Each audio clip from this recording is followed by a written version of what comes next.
Hello, everyone. My name is Tyren Frazier. I am the Executive Director for the Chesterfield Education Foundation. And today I am here with Quentin Washington, a 2020 Bravo honoree and graduate of Matoaca High School. Today we want to celebrate you again. I know, Quentin, you just got the award yesterday, last night, less than 24 hours ago, but we want to celebrate you in this message. We usually have our honorees going back to their high schools, but this year has proved to help us think innovative and outside of the box. And so we're doing this video to the families and students and teachers at Matoaca High School. And just want you to share some words of wisdom with them. So again, congratulations. Thank you so much. Thank you so much. And thank you for having me today to speak to good old Matoaca High School. That's awesome. Warrior pride. That's right, all day long, right? So what does it mean to be a Bravo Award honoree? What does it mean to you? Yeah, it's a great honor, and I think I mentioned in my remarks yesterday. You do work, and you just be who you are. You don't think about winning things in this kind of way.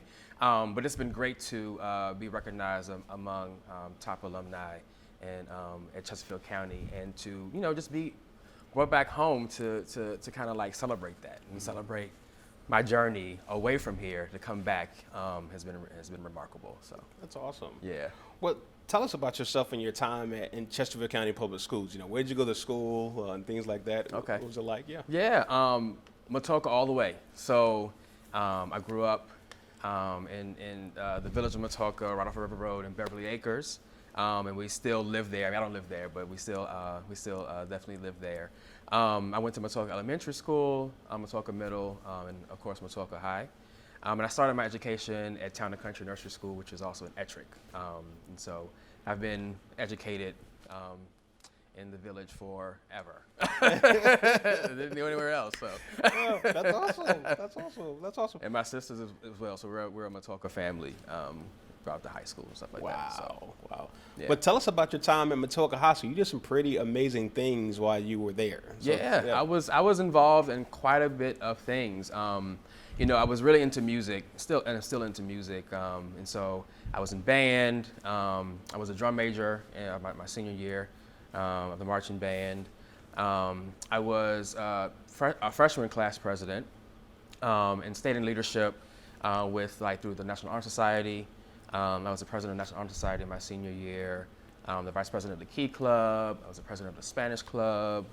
I was probably involved in some other things I can't even think about right now, but I would say that those really kept me busy. And I was really, really, really into National Honor Society because we had a big component of community service. And so we had a tutoring program we would do, I think it was twice a week, with the Virginia Baptist Children's Home.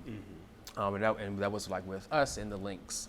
And so that was like something that kept me really busy, along with like band, which was pretty much a daily thing. But yeah, always busy. Coursework kept me busy as well, because I was like in honors classes, AP classes, and so my plate was full. Sure. But that's the way I liked it, I guess. It kind of operated in that way. So.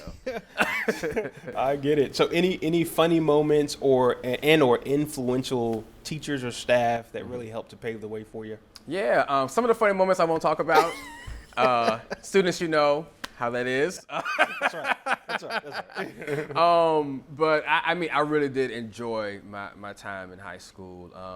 I was definitely, again, a good student, academic, but I like to have a good time. And so always like laughing, having fun. Pep rallies, the games, all that stuff. I really did have a really good high school experience that. You think back and people talk about high school and it's like, yeah, I actually did have a really good experience. Again, being homecoming king, and so, that was a great moment as well. And oh my God, teachers are also like part of the fun for me. I think, this is me being hindsight, and so as we get older, we're like, oh yeah, that's how it was when I was 17. But I was thinking about this. One of my teachers sent me a message yesterday, Mr. Lane, but he used to have white cheddar Cheez-Its in his file cabinet, and I would just go in there and kind of like at liberty and just kind of take some, and he would have something to say, but the next day would be like another box there. So. I'll pay you back if you need some more white cheddar cheeses. I'll send you a box, Mr. Lane. But yeah, like I had him for geometry and calculus in high school, and so I really did enjoy math and science. I really liked history as well, but I think I learned to love history as I grew older. Like now I'm really into history.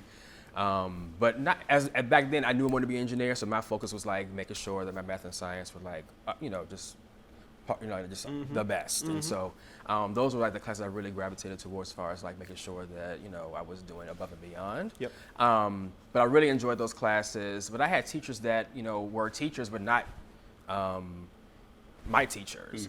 And so like Ms. Franklin, Ms. Wilson, they were really instrumental in just kind of helping me navigate through especially like my college application processes. So they taught like business, and so they had the typewriters and they had the computers and things like that, and they really helped me during that time. And then as well, Ms. Wilson, she was the sponsor for our National Honor Society. So she just working with her, and she actually taught me how to properly fold an envelope.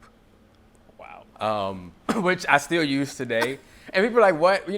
First of all, who mails things? But sometimes you do. Yes. But I remember one time I needed to send a thank you letter to someone, and she left a note. She was like, okay, send a thank you letter, but to properly fold this envelope, these are the 3 or 4 steps.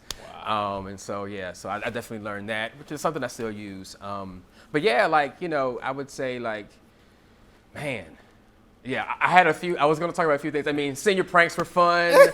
That's right. But, I don't know how you guys want to do that this year with everything going on, but maybe not do it. I don't know if I should be telling you good things or bad things, but hey, those were fun as well. And then, just the friendships I had, like, Matoaca at that time, and probably the same now too, a family, very small, like small town. And so we grew up together from elementary school out, you know what I mean? You didn't really have a lot of like new people coming in and out. And so I'm just seeing those friendships grow throughout the years during that time. It just made it fun to go to school and kind of like just congregate with your friends. And so those are things that I cherish. That's awesome. That's awesome. So you kind of teed up the stuff you did after high school. Tell us more about what you did after high school. Yeah. So after high school, I got a scholarship to attend University of Virginia, and so I went there and studied mechanical engineering. And I minored in biomedical engineering as well. So did that, finished up in 4 years. I was in the band there too, and so we didn't have a marching band until my 4th year, my senior year. But I joined that, and so that was good to kind of get back into music. But I was also very involved at UVA as well. I was the president of our National Society of Black Engineers. I was on resident staff as an RA, so I definitely had extracurricular activities there. Out of college, I got a job right out. I started at Northrop Grumman as an aircraft carrier design engineer, and did that for about 2 years, and then I went to graduate school while working.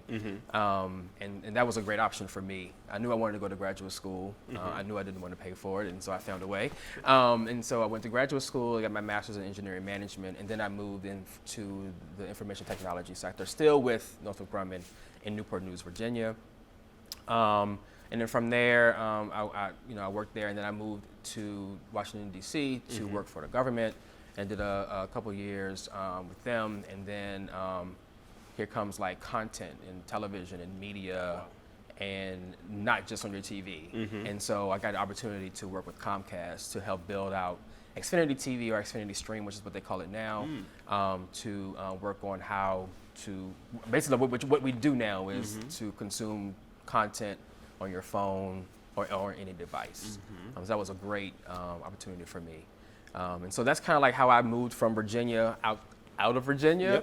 And people probably talk about it later, but that wasn't something that I could even think about when I was in college. Sure. It didn't exist. And so, when I was able to get that opportunity, I definitely took it because it was like, this is something totally new that I wasn't able to, experience. So that's been great. And, I've been out of school for a while, so I've had a lot of journeys. So this is long, but this is but I left Comcast.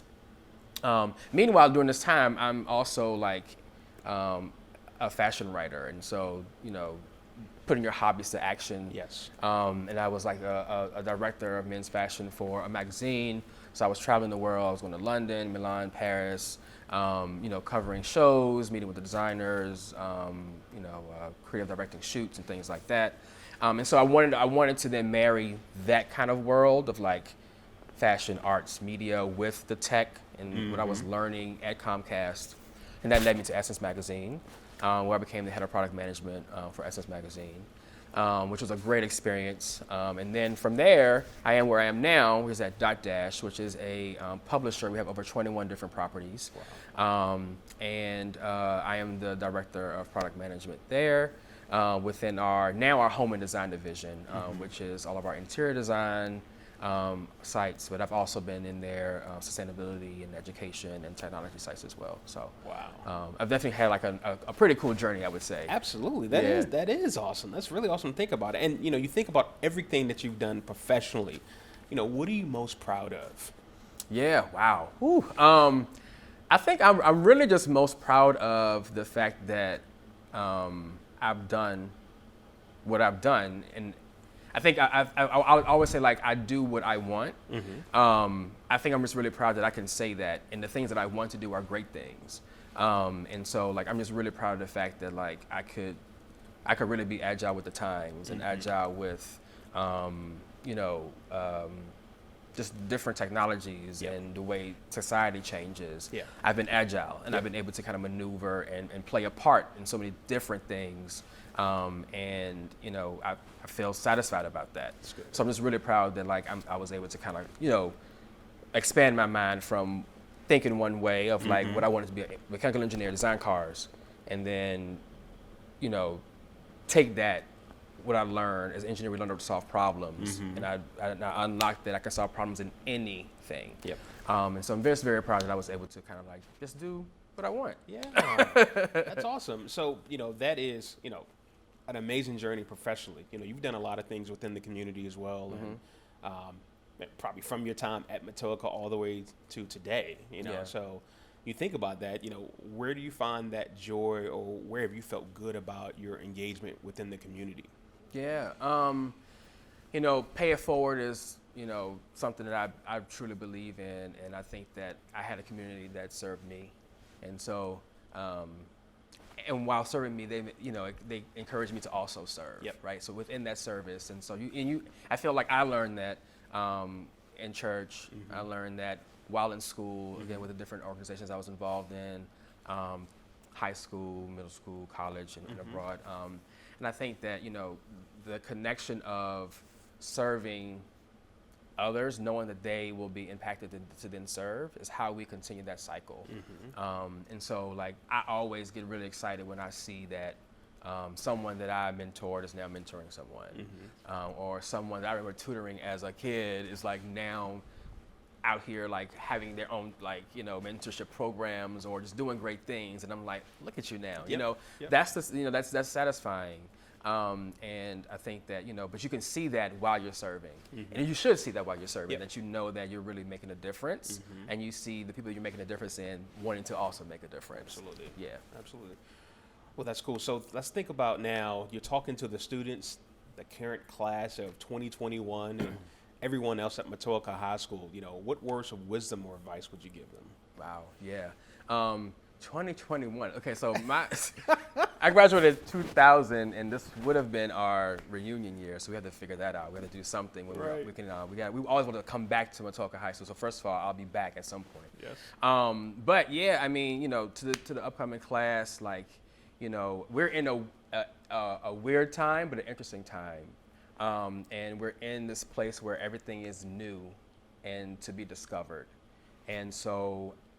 I want you to, really think about your passions and think about what you like to do and what you've always liked to do, and how do you apply that in this new world? Or, again, and I talked about this last night too, like when I was in high school, there was nothing called digital magazines. You could not go on a TikTok or a Facebook or things like that, right? And so that didn't exist for me to know that I wanted to be in that space.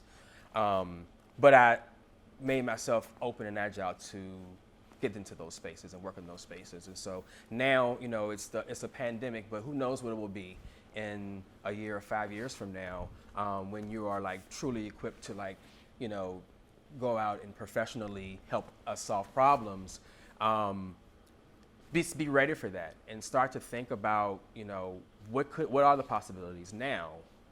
How could what you want to do now really help us in the future when we're hit with something different and something new?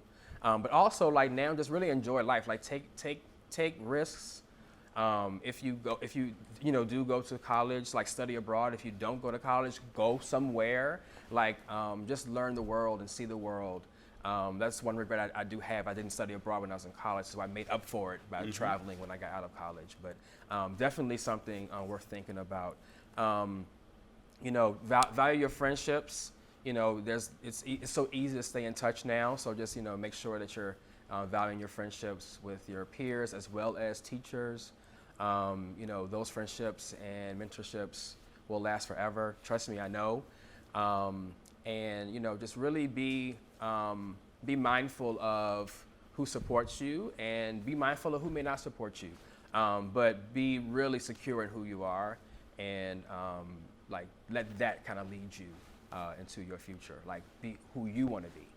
And hopefully who you want to be is a good and great person. And so strive for that. Yeah, awesome. Yeah. Well, Quentin, thank you so much, and congratulations again on being named the 2020 Bravo Awards honoree for Matoaca High School. I'm excited for you and what's still in store, and everything that you continue to do. And yes, come back and celebrate not only 20 years, but celebrate Matoaca's community throughout. So absolutely. Yeah. So Quentin, I appreciate it, and thank you all for joining us today. Thank you so much. Thank you.